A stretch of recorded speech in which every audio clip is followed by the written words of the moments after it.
Euh, le film qu'on vient de regarder, la vidéo, c'est donc la suite de ce qu'on a entendu hier, la différence. En fait, la vidéo s'appelle balancer, c'est-à-dire équilibrer l'intuition avec la raison. Et Kriyananda parle du besoin qu'on a de ne pas se fier seulement à des sentiments qui sont quelquefois troublés par nos préférences et nos répulsions, likes, dislikes, comme on dit en anglais, mais toujours aussi de voir avec le raisonnement, est-ce que vraiment ça fait du sens? Et il donnait cet exemple qui est un bon exemple, je trouve, du sectarisme, c'est-à-dire de la séparation des religions. Où, comme disait Frédéric Lenoir, quand vous parlez avec quelqu'un qui est dans une religion, d'une autre religion, il va montrer une certaine ouverture. Il y aura toujours, ou il y aura presque toujours, caché en lui, enfin, on va le ressentir, cette idée. Oui, c'est bien l'hindouisme, mais c'est le christianisme, la vraie religion. Et moi, j'ai parlé avec des musulmans et tous les musulmans m'ont dit, euh, enfin, en tout cas, presque tous ceux que j'ai croisés, c'est pas tout à fait vrai de dire tous, mais la plupart finissaient par dire, mais c'est l'islam, la vraie religion. Et ça, on le retrouve dans toutes les religions. Et en fait, ça n'a pas de sens en soi. Et c'est ce que Swami Kriyananda disait ici. Il disait, on a besoin à un moment de se servir du raisonnement pour sortir de ces limitations. Il y a une phrase comme ça qui dit bien la chose et qui dit, c'est une bénédiction de naître dans une religion, mais c'est une malédiction de mourir dans une religion. C'est-à-dire qu'à un moment, on a besoin d'aller au-delà de la forme pour aller vers les qualités essentielles et la conscience aussi que la religion euh, vient amener, en fait. C'est le vrai but d'une religion, c'est comme le bouddhisme le dit, de s'auto-dissoudre. Il y a beaucoup de pratiques dans le bouddhisme qui sont vouées à se dissoudre dans une nouvelle conscience. Et, et puis, Swami Kriyananda parle aussi de l'œil spirituel. Et vous voyez à la fin, vous étiez, je crois, à peu près tous là à la fin, il explique, vous avez tous, il a en fait créé une sculpture, il voulait créer une sculpture de l'œil spirituel, et il l'avait peint.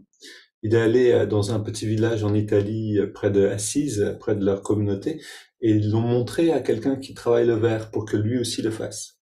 Cette personne qui était a priori de l'extérieur, pas spécialement méditant ou quoi que ce soit, a dit mais je le vois, je connais ça, je l'ai vu toute ma vie et je sais pas ce que c'est. Et en fait, cette personne donc qui était chrétienne, donc cet homme chrétien qui priait de temps en temps, voyait apparaître cette lumière dans les yeux fermés. Et c'est quelque chose qui, encore une fois, vient nous aider à faire la différence. C'est-à-dire, il y a des choses, il y a des réalités spirituelles qui ne dépendent pas d'une croyance, d'une religion, d'une pratique, mais qui sont simplement en nous. Comme l'humilité est la même chez un chrétien et un hindou, bien sûr, la sincérité est la même, quelle que soit la nation ou la culture. De la même manière, euh, les réalités anatomiques de la spiritualité, c'est-à-dire l'anatomie de la conscience, est la même en nous tous. Et en effet, si on reste, surtout après un pranayama comme les 20 respirations, et qu'on reste immobile, les yeux redressés, toute l'attention focalisée là, on peut voir des bribes de lumière quelquefois qui apparaissent. Et j'ai parlé avec plusieurs personnes à Ananda qui confirment qu'elles ont toutes vu apparaître ce cercle de lumière comme ça, qui prend d'abord une forme de soleil en fait. Hein. On a l'impression de voir le soleil, puis après ça commence à s'écarter, ça se dessine. Il y a quelque chose qui apparaît au milieu, cette étoile aux 5 branches. Oui, vraiment intéressant en fait tout ça. Je pourrais vous parler encore longtemps parce que c'est riche et inspirant, je trouve, de voir en fait. Hein. Aussi, Yogananda nous explique que l'homme a été créé à l'image de Dieu. C'est cette étoile aux 5 branches qui apparaît dans ce cercle justement, et que l'homme, avec ses bras écartés, ses jambes écartées comme ça, crée avec la tête une étoile aux 5 branches, qui est créée aussi dans la matière avec les 5 éléments. Mais on verra ça plus tard, peut-être un mini-webinaire pour aller ou un satsang pour aller plus dans les détails. Et on va retrouver notre pratique. On parlait justement donc on est dans la thématique des 3 états de conscience. On va entendre aujourd'hui un petit peu plus à ce sujet. Euh, et je rappelle pour ceux qui n'étaient pas hier que on a 3 états de conscience, vus en tout cas décrits par Yogananda, par la tradition du yoga. L'état conscient, qu'on connaît, c'est l'état de veille. L'état de subconscient, c'est celui du rêve, c'est celui euh, voilà, de la demi-conscience. On pourrait dire quand on est un petit peu absent, on plonge un peu dans le subconscient.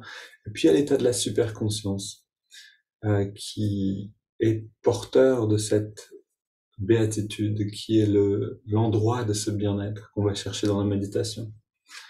Donc on va entendre Yogananda nous dire un petit peu plus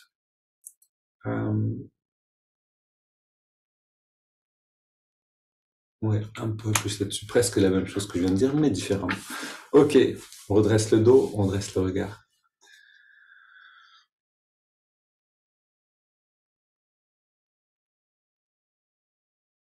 On ferme les yeux. Et donc le fait de redresser le regard, c'est bien cette intention qu'on exprime avec le corps d'élever la conscience vers le superconscient. Si on baisse le regard, vous pouvez le faire une seconde, si vous vous détendez profondément en baissant le regard, naturellement on va sentir quelque chose d'agréable, comme quand on s'endort, quelque chose de un peu brumeux, comme si la conscience plongeait dans des eaux qui remuent. On se laisse emporter avec. Et quand on regarde vers le ciel, c'est-à-dire les yeux fermés, mais on redresse le regard, on a complètement une autre sensation, en fait, un autre état de conscience qui vient s'installer. Il n'y en a pas un qui est mauvais, tous sont utiles et nécessaires. Et on va voir aussi qu'on peut changer donc d'état à volonté, ce qui est vraiment une bonne pratique. C'est très pratique de pouvoir faire ça, d'aller dans l'un ou dans l'autre, de décider si on va maintenant dormir ou si on va maintenant justement méditer, entrer dans un état où les sens sont retirés, mais on n'est pas dans le sommeil, justement complètement conscient, où on peut aller pêcher, chercher une information avec l'intuition dans la vaste étendue de la superconscience.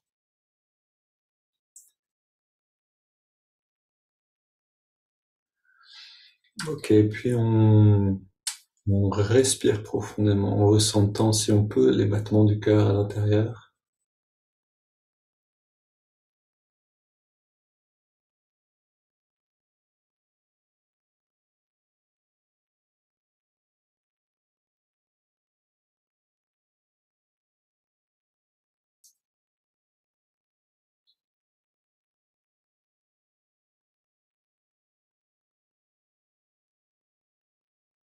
Peut-être que vous avez déjà commencé avec la prière continuelle ou la répétition du mantra et c'est très bien. Restons dans cette pratique. Sur une inspire, une répétition, sur l'expire, même chose. Et pour ceux qui n'ont pas une phrase encore, vous pouvez prendre celle-là. Ô guide divin, guide-moi maintenant et en chaque instant de ma vie.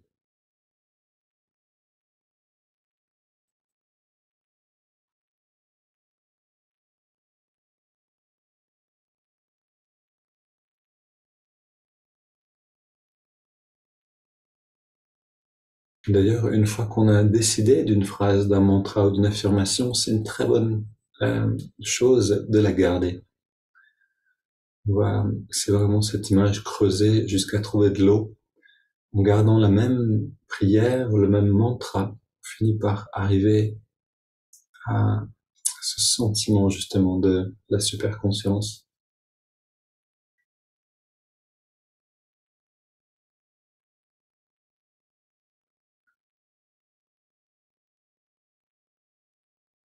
Et on va garder cette pratique intérieure, cette répétition constante, ces respirations bien mesurées en allant dans les étirements du dos. On inspire en entrelaçant les doigts.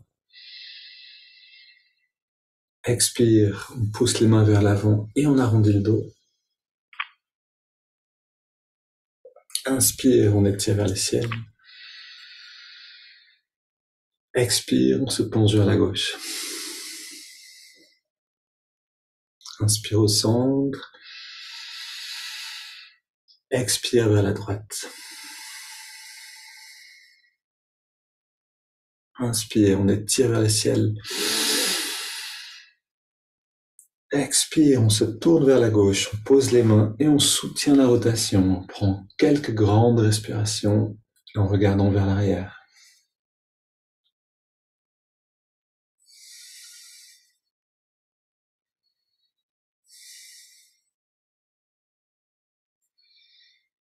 On revient au centre. Inspire, on étire vers le ciel. Expire, on se tourne vers la droite, on pose les mains. Même chose ici, on va à chaque expiration un petit peu plus loin vers l'arrière.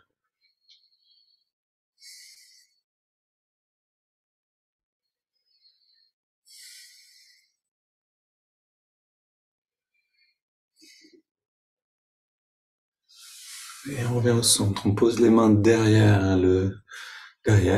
et on se penche donc vers l'arrière légèrement avec le dos, la tête dans un angle relativement doux, prolongement de la colonne vertébrale. On ne plie pas dans les cervicales. 20 respirations profondes. Si vous avez à en faire plus, tant mieux. On veut prendre beaucoup d'oxygène et se servir de cet oxygène, c'est-à-dire de cette énergie. L'oxygène devient énergie dans le corps pour le transformer en conscience. C'est parti, on inspire par le nez. Expire par la bouche.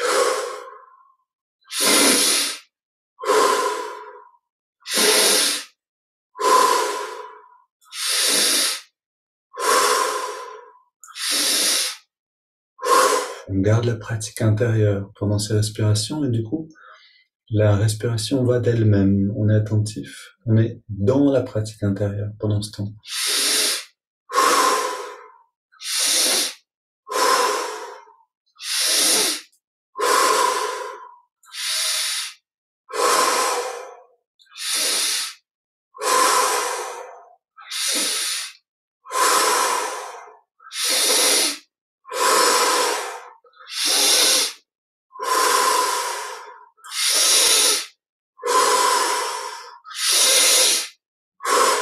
Cinq dernières respirations. Encore un peu plus d'air si on peut.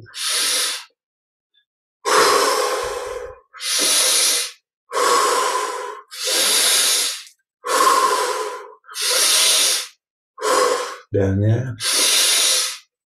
Et on revient au centre. Dos bien dressé, les mains posées, paume vers le ciel sur les genoux.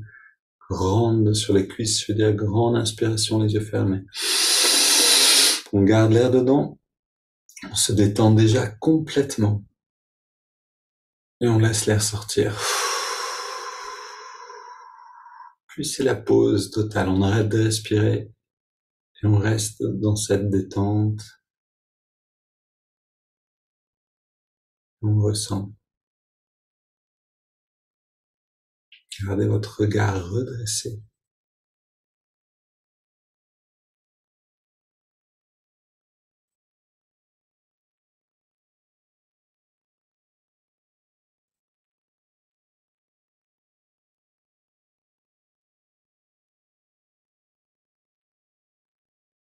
Puis on inspire profondément.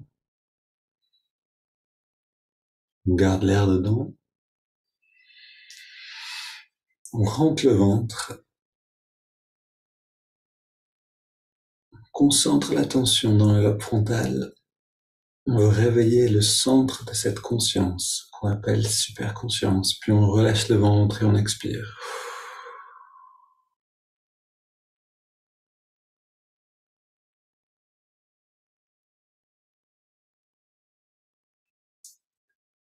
Et on ressent, et on peut voir par ce ressenti que les préparations font partie intégrante de la méditation.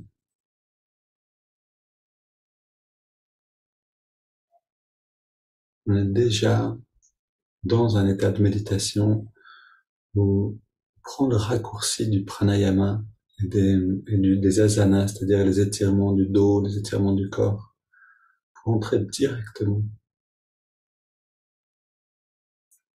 dans cet état-là. Puis on prend une double inspire, donc inspire par les narines, on garde l'air dedans, on serre les poings, on contracte les bras et les jambes, le torse, le dos, le cou, et on détend tout.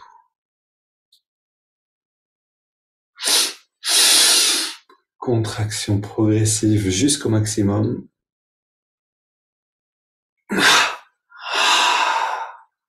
On prend plaisir à sentir les muscles qui vibrent, qui se réchauffent. Encore une fois.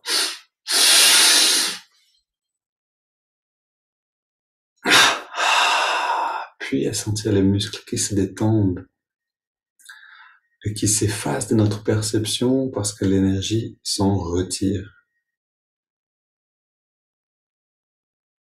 Et pour vraiment retirer notre énergie justement de la couche superficielle du corps, on a ces respirations qui viennent maintenant, triangulaires. Donc on inspire sur 5, on garde sur 5 et on expire sur 5. On inspire maintenant avec la pratique intérieure.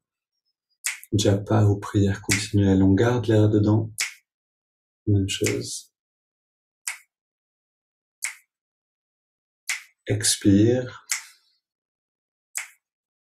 Toujours avec notre mantra ou notre prière. Inspire à nouveau. Avec cette visualisation, si vous la connaissez. On garde l'air dedans.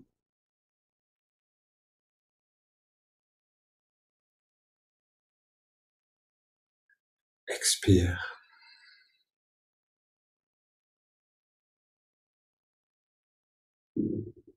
Inspire. Vous voyez cette lumière qui remonte le long de la colonne, qui est cette énergie qu'on a libérée par les contractions détente. On garde l'air dedans et cette lumière, cette énergie vient dans le lobe frontal. Expire. Cette lumière rayonne comme une sphère lumineuse. Ce soleil qu'on peut voir, qui est l'œil spirituel. À nouveau, inspire.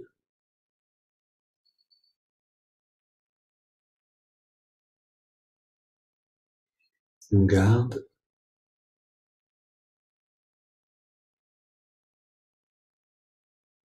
Expire.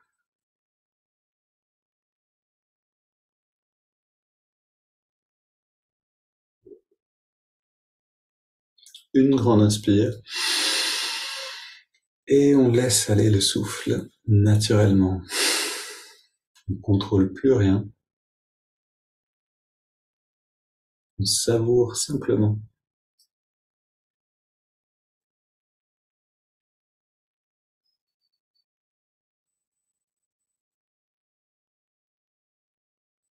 On écoute ce texte sur les 3 états de conscience de Yogananda dans ses leçons pour étudiants avancés.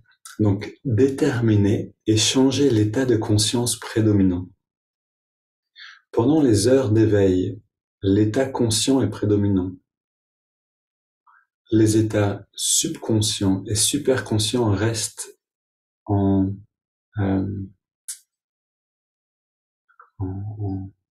arrière-plan. Par le pouvoir de la concentration, vous pouvez rendre prédominant le subconscient ou le superconscient.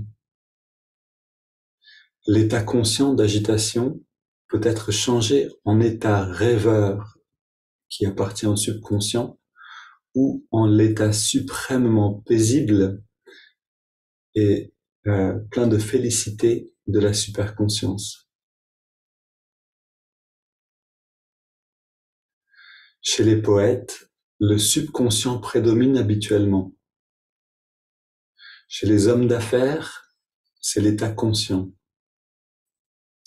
Et chez les vrais yogis et les grands saints, vous pouvez simplement penser chez les aspirants spirituels avancés, c'est l'état de superconscience qui prédomine. Changez votre centre, votre, votre conscience, votre attention, de la prédominance du conscient à la prédominance du superconscient.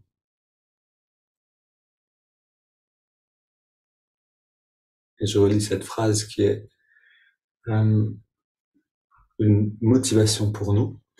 L'état conscient d'agitation habituelle, donc c'est l'état dans lequel on est normalement, avec des pensées qui ne s'arrêtent pas, avec tout ce qu'on a comme tension physique et psychique en fait dans l'état conscient habituel. Donc cet état conscient d'agitation peut être changé en état rêveur de subconscience ou en un état suprêmement paisible et plein de félicité de la superconscience.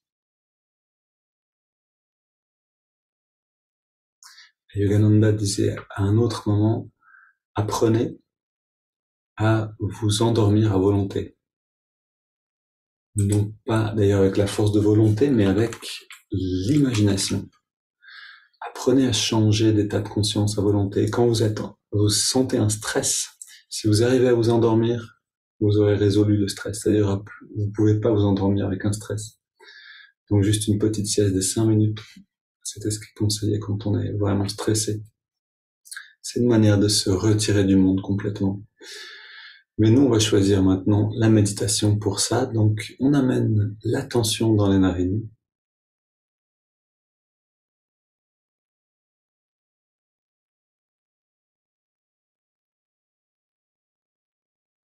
On trouve l'endroit dans les narines où on sent l'air le mieux.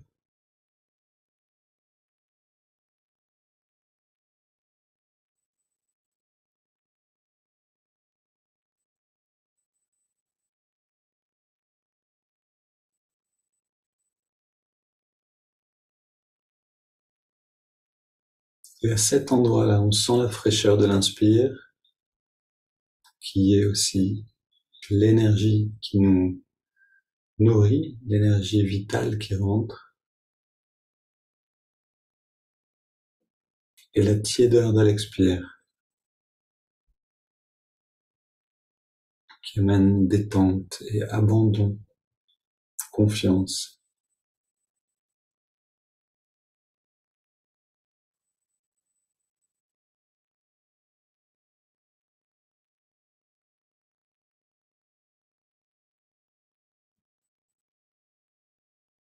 On garde le regard redressé, sans tension dans les yeux, juste un peu au-dessus de la ligne de l'horizon, et on rentre profondément dans cette sensation de l'air, comme on rentrerait dans une rivière,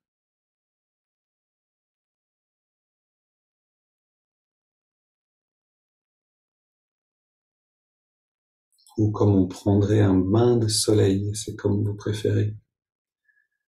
L'image qui vous parle, mais rentrons bien dedans.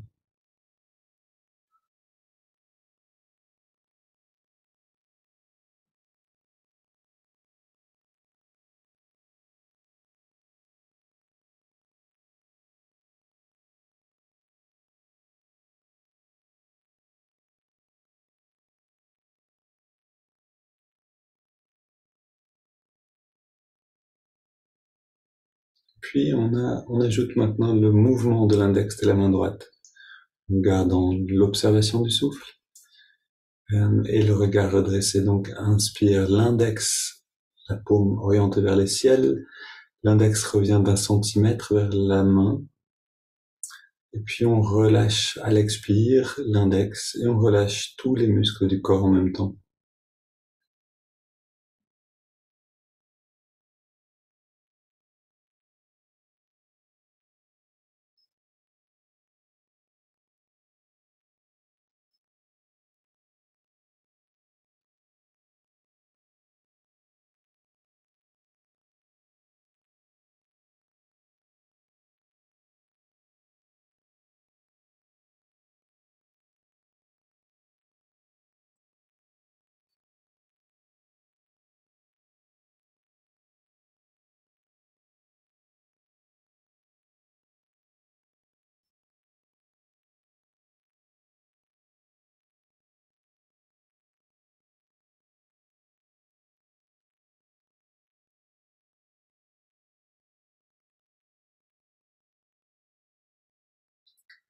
Et en restant immobile et en atteignant la détente nécessaire, on atteint le retrait des sens, changement de perception du corps.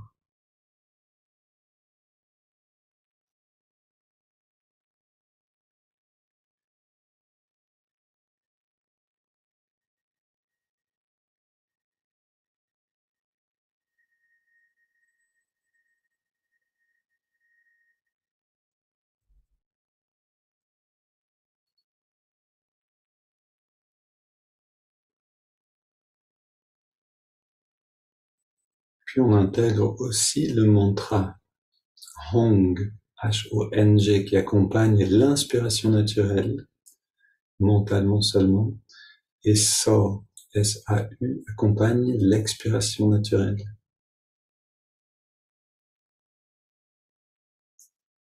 qui signifie je suis cela, ce bien-être qui grandit.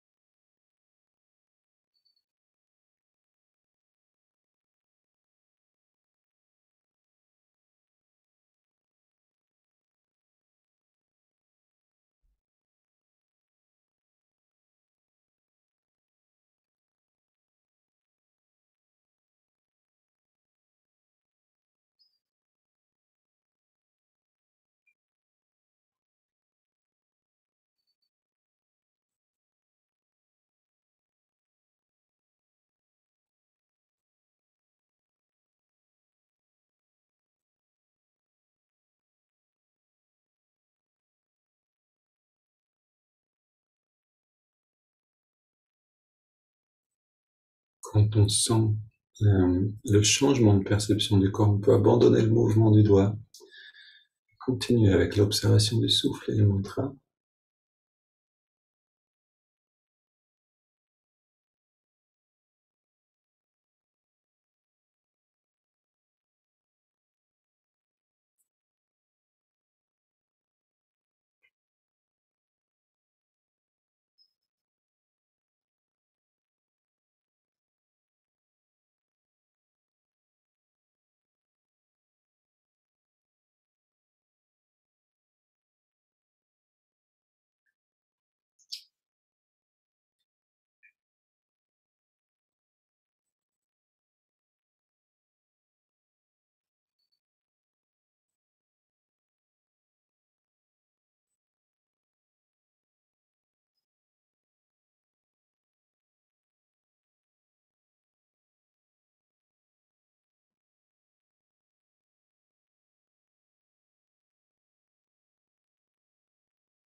Et nos sens, notre énergie se retire comme dans le sommeil.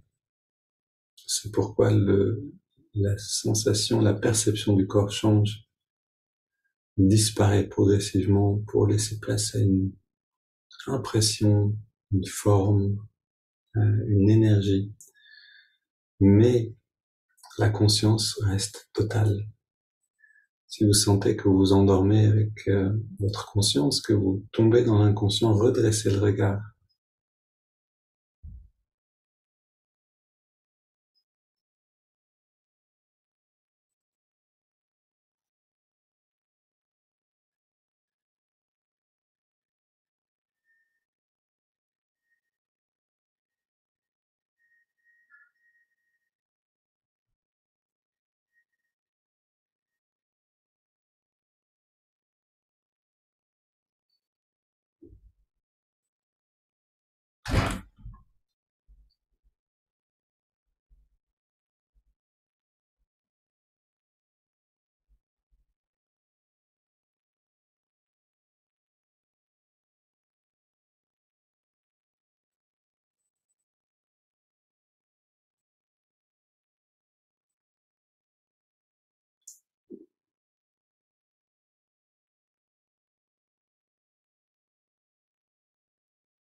pour aller plus profondément dans cette conscience qu'on appelle superconscience. Une clé, c'est ce moment après l'expire. Après l'expiration naturelle, un instant de pause qui s'installe naturellement et qui peut prendre de plus en plus d'espace, de temps, comme un état d'apesanteur.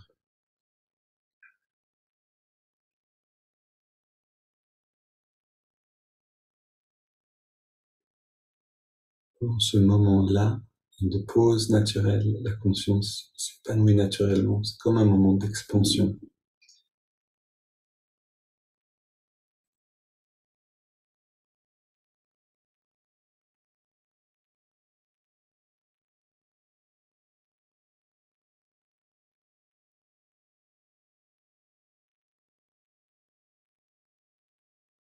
Puis on inspire donc profondément par les narines. On expire en 3 fois de cette manière. Et on laisse l'air au dehors un instant, abandonnant toute technique, toute volonté, tout effort. Et après cette grande pause, on respire naturellement, sans plus rien contrôler, sans plus observer le souffle dans les narines, ni répéter un mantra, ni bouger le doigt. On reste dans cette expansion.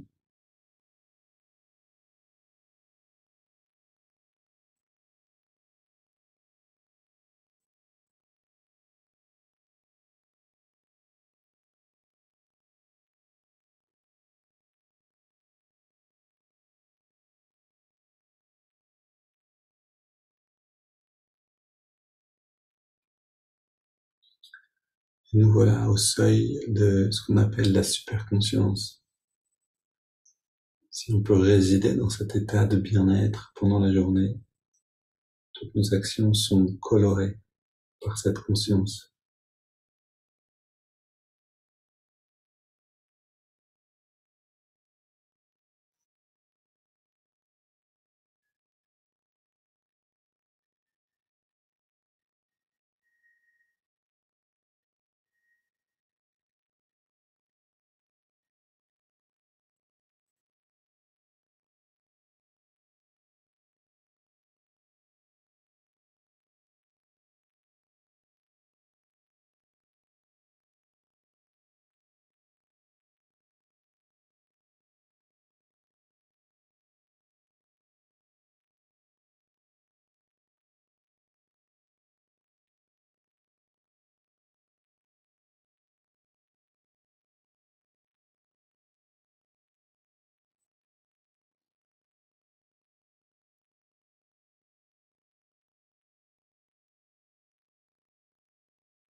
Une lumineuse journée à tous et à demain.